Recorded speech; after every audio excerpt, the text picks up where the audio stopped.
नमस्कार दोस्तों, स्वागत है आपका हमारी एपीएस क्लास में। दोस्तों आज एक और पेपर सॉल्व करेंगे।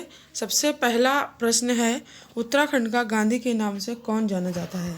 तो उत्तराखंड के गांधी के नाम से इंद्रमणि बडौनी जाने जाते हैं। अगला प्रश्न है, कर्मभूमि साप्ताहिक अखबार का संबंध जो है वो किससे है? तो ये भक्त दर्शन से भी है और भैरव दत्त से भी है। तो इसका आंसर ऑप्शन सी, ए और बी दोनों होगा। अगला प्रश्न है, कौशिक कमेटी का गठन हुआ था। तो कौशिक कमेटी का जो गठन हुआ था वो 1993 में हुआ था। अगला प्रश्न है, स्कंद पुराण में गढ़वाल को जाना जाता है। तो स्कंद पुराण में गढ़वाल को क्या कहा से बुलाया जाता है? केदारखंड और कुमाऊं को मानसखंड के नाम से जाना जाता है। ठीक है। अगला प्रश्न है, गढ़वाल के परमार राजवंश का संस्थापक कौन था? तो जो गढ़वाल का परमार राजवंश है उसका जो संस्थापक था वो राजा कनकपाल था। ठीक है। अगला प्रश्न है, मुगल व्यक्तित्व जिसने श्रीनगर गढ़वाल में आश्रय लिया था, तो वह कौन था? वह था सुलेमान सिकोह। ठीक है। जैसा कि जब मैंने सीरीज़ पढ़ाई थी तो उसमें आपको पूरी कहानी बताई थी। अब यहाँ मैं पूरी कहानी बताने लग जाऊँगी तो 30 प्रश्न हैं, इन्हें हल करने में 30 घंटे लग जाएंगे। ठीक है। ये सिर्फ प्रैक्टिस मात्र के लिए वीडियो बनाई गई है। अगला प्रश्न है, टिहरी गढ़वाल में डांडक आंदोलन संबंधित है। तो जो टिहरी गढ़वाल में डांडक जो आंदोलन है वो मजदूरों से संबंधित है। ठीक है। अगला प्रश्न है, उत्तराखंड में कागज का सबसे बड़ा कारखाना कहाँ स्थित है? जैसा कि हमने पता ही है कि लाल कुआं में अवस्थित है। ठीक है। अगला प्रश्न है, टिहरी बांध किस नदी पर स्थित है? तो टिहरी बांध भागीरथी नदी पर स्थित है। अगला प्रश्न है, बिरही गंगा के अवरुद्ध हो जाने से बनी गौना झील कितने वर्ष रही? तो ये जो है 62 वर्ष तक रही। ठीक है। कितने वर्ष तक रही? 62 वर्षों तक। अगला प्रश्न है, बुनकरों के उत्पादन में वृद्धि, तकनीकी कौशल एवं आधुनिकीकरण हेतु उत्तराखंड में कौन सी योजना संचालित है? ठीक है। तो इसमें कौन सी योजना संचालित है? आपकी दीनदयाल करघा योजना, जनश्री योजना, सामूहिक बीमा योजना, उपरोक्त में से कोई नहीं। ये तीनों योजनाएं नहीं है, तो इसका सही जवाब होगा उपरोक्त में से कोई भी नहीं। अगला प्रश्न है, उत्तराखंड में राज्य स्तरीय ऊर्जा पार्क की स्थापना कहाँ की गई? तो मसूरी में की गई, नैनीताल में की गई, हरिद्वार में की गई या देहरादून में की गई? तो इसका सही आंसर होगा देहरादून में की गई। ठीक है। अगला प्रश्न है, निम्न में से कौन सा एक युग में सम्मिलित नहीं है? तो लोहरीनाग पाला परियोजना, ये भी सही है। और आपकी पाला मनेरी परियोजना, ये भी सही है।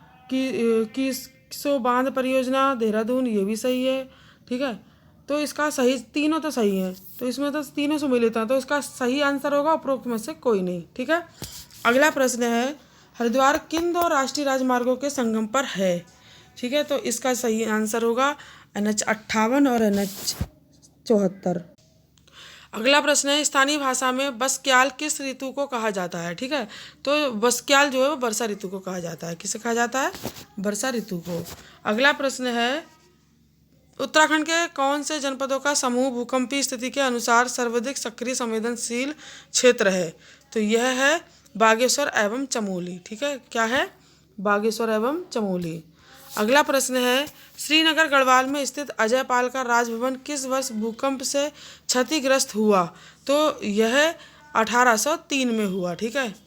कितने में हुआ? 1803 में। हमने प्रद्युम्न शाह की जो कहानी पढ़ी थी, उसका जो शासनकाल पढ़ा था हमने, और गढ़वाल पर आक्रमण जो पढ़ा था उसमें इस चीज़ की चर्चा करी गई थी। जिन लोगों ने वीडियो नहीं देखी है वो लोग मेरे डिस्क्रिप्शन बॉक्स में जाकर जो प्रद्युम्न शाह वाला पोर्शन है उसमें जाके पढ़ सकते हैं। अगला प्रश्न, वन अनुसंधान संस्थान कहाँ स्थित है? वन अनुसंधान संस्थान देहरादून में स्थित है। उत्तराखंड में स्थानीय भाषा में रूरी किसे कहा जाता है? उत्तराखंड में जो स्थानीय भाषा में रूरी शब्द का प्रयोग जो है वो ग्रीष्म ऋतु के लिए किया जाता है। अगला प्रश्न है, निम्नलिखित किस जिले में शीत ऋतु में सबसे अधिक वर्षा होती है? ठीक है। तो यह जो सबसे अधिक वर्षा जो होती है वो पौड़ी गढ़वाल में होती है।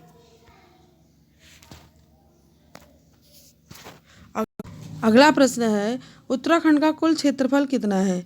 तो उत्तराखंड का कुल क्षेत्रफल 53,483 वर्ग किलोमीटर है। ठीक है। अगला प्रश्न है थागला दर्रा किस जनपद में स्थित है। तो थागला दर्रा जो है वो चमोली जनपद में स्थित है। अगला प्रश्न है उत्तराखंड में जड़ी बूटियों की प्राप्त होने वाली किस्में लगभग हैं। ठीक है। तो जो उत्तराखंड में जो किस्में पाई जाती हैं वो लगभग 500 पाई जाती हैं। ठीक है। जड़ी बूटियों की जो किस्में हैं वो लगभग 500 के आसपास हैं। निम्न में किस प्रकार की भूमि पर उत्तराखंड में मुख्यतः धान उगाया जाता है। ठीक है। तो यह जो है धान उगाया जाता है तालाब भूमि पे। अगला प्रश्न है उत्तराखंड में सर्वाधिक क्षेत्रफल उत्पादित की जाने वाली मुख्य फसल कौन सी है। तो मुख्य फसल जो है वो गेहूँ है। अगला प्रश्न है उत्तराखंड के किस क्षेत्र में पाताल तोड़ कुएं मिलते हैं। ठीक है। तो उत्तराखंड के जो है तराई क्षेत्र में पाताल तोड़ कुएं मिलते हैं। अगला प्रश्न है उत्तराखंड का क्षेत्रफल भारत के कुल क्षेत्रफल का कितना है। तो उत्तराखंड का जो क्षेत्रफल है वो भारत के कुल क्षेत्रफल का 1.66 है। ठीक है। अगला प्रश्न है दुगड्डा पौड़ी में शहीद मेले की शुरुआत किसने की थी। तो दुगड्डा पौड़ी है, दुगड्डा जो कि पौड़ी में है, वहाँ पर शहीद मेले की शुरुआत जो है वो भवानी सिंह रावत ने की थी। ठीक है। किसने की थी। भवानी सिंह रावत ने। अगला प्रश्न है उत्तराखंड कितना सच और कितना छल नामक जो प्रसिद्ध रचना है वह किसकी है। ठीक है। तो ये जो रचना है वो सुरेंद्र सिंह पांगती की है।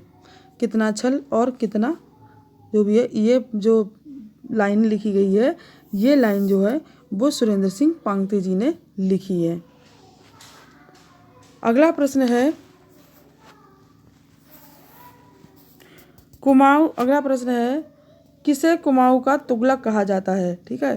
तो जैसा कि हम जानते हैं कि हमने जब चंद वंश पढ़ा था तो चंद वंश में देवी चंद जो थे वो मोहम्मद तुगलक कहलाते थे, क्योंकि वो मोहम्मद तुगलक जैसे पागलपंती किया करते थे। ठीक है। तो उन्हें पागल राजा भी बोला जाता था और उन्हें मोहम्मद तुगलक भी बोला जाता था। ठीक है। तो ये हैं देवी चंद, ऑप्शन बी सही आंसर। अगला प्रश्न है किस वर्ष बोक्सा थारू भोटिया राजी एवं जौनसारी को अनुसूचित जनजातियों का दर्जा प्रदान किया गया था। तो यह किया गया था 1967 में। ठीक है। अगला प्रश्न है जून 2006 में आरबीआई की शाखा उत्तराखंड के किस जिले में खोली गई है। तो यह जो खोली गई है यह देहरादून में खोली गई है। अगला प्रश्न है उत्तराखंड के कुल सेब उत्पादन का 50% अकेले किस जनपद से उत्पादित होता है। ठीक है। तो यह जो है उत्तरकाशी से उत्पादित होता है। सेब सबसे ज़्यादा उत्तरकाशी से उत्पादित होता है। अगला प्रश्न है उत्तराखंड की लोक कला अल्पना के लिए प्रचलित शब्द है। तो अल्पना के लिए जो प्रचलित शब्द का प्रयोग किया गया है वो ऐपड़ के लिए किया गया है। ठीक है। तो इसका सही आंसर होगा ऑप्शन ए ऐपड़। अगला प्रश्न है गढ़वाल मंडल में चलांदा या जिसे कि घूमने वाला कहा जाता है के नाम से किस स्थानीय देवता को जाना जाता है। ठीक है। तो यह जो जाना जाता है वो महासू देवता के लिए जाना जाता है। किसके लिए। महासू देवता के लिए। चरक संहिता में उत्तराखंड क्षेत्र को कहा जाता है। तो जो चरक संहिता जैसा हम जानते हैं चरक जो है वो औषधि से संबंधित है और इसे जो है जाना जाता है वानस्पतिक बगीचा के नाम से। ठीक है। किसके नाम से। वानस्पतिक बगीचा के नाम से जाना जाता है। किसे। चरक सिंह संहिता को। अगला प्रश्न है टसर अनुसंधान केंद्र कहाँ स्थित है।